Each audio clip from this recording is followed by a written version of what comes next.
child custody and visitation rights in the UAE.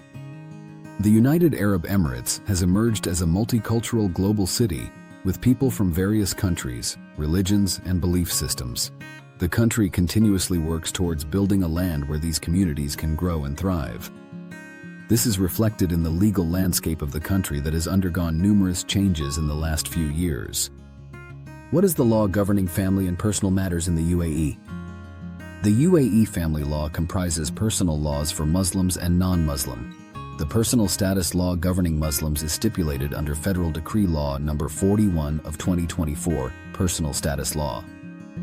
The law is based on Sharia principles and is applicable to both locals and expatriates in the UAE. The Federal Decree Law No. 41 of 2022, Federal Civil Status Law, governs non-Muslims in the country, except in Abu Dhabi, where a separate law, namely Abu Dhabi Law No. 14 of 2021, Abu Dhabi Civil Status Law, governs the non-Muslims belonging to that jurisdiction.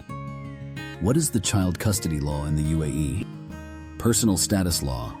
Under the personal status law, child custody, post-divorce involves specific roles for mothers and fathers.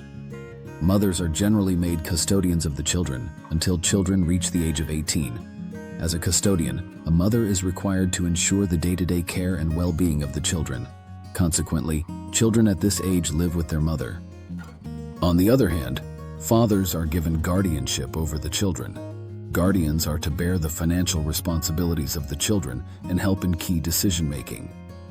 Under the personal status law, children have a right to choose the parent that they want to live with once they reach 15 years, provided that the court does not deem such choice to be against the well-being of the children.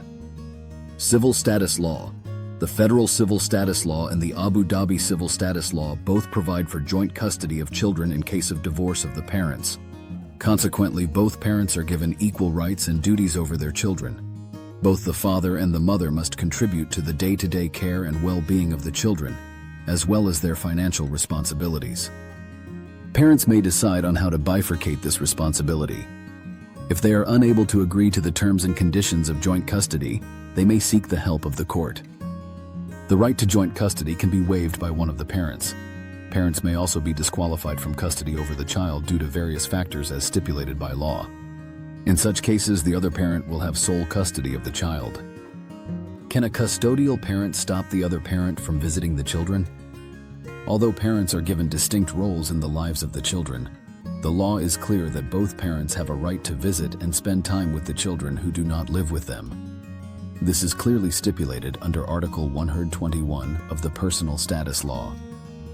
The article states that if the child is in the custody of one parent, the other parent has the right to visit, spend time with, and take the child along for overnight stays.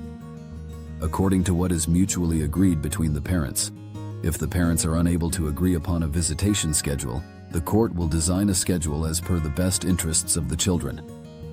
In case the custodian parent does not allow the other parent to visit, the court has the right to implement the decision by force. In case of civil status law, Article 10 clearly states that children have the right to not have either parent solely dominating their raising and seeing, in order to preserve the psychological health of the child in custody and limit the effects of divorce on the children. The Cabinet Decision No. 122/2023 on the implementing regulation of Federal Decree Law No. 41/2022 gives clear guidelines to govern the visitation rights of the non-custodial parent. The UAE laws regarding child custody are based on the principle of best interests of the child. This principle is also followed by the court while interpreting the laws and issuing judgments involving children. It is important for both parents to be involved in a child's life to ensure their holistic development. Therefore, both the law and the court precedents ensure that divorced parents set aside their hostilities and participate in their children's lives. For more of our latest updates, like and subscribe to this channel.